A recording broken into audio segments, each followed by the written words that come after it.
আমি তো জানি না পাবো কি পাবো না, আল্লাহ তোমার দেয়া সেরা জান্নাত।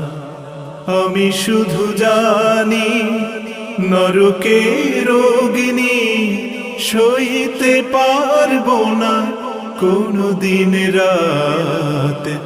আমি তো জানি না পাবো কি পাবো না, আল্লাহ তোমার দেয়া সেরা জান্নাত।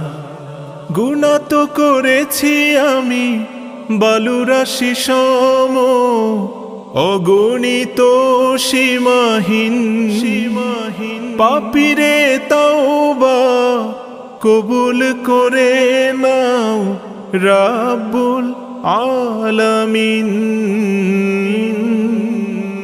গুনাহ তো করেছি আমি বালুরাশি সম,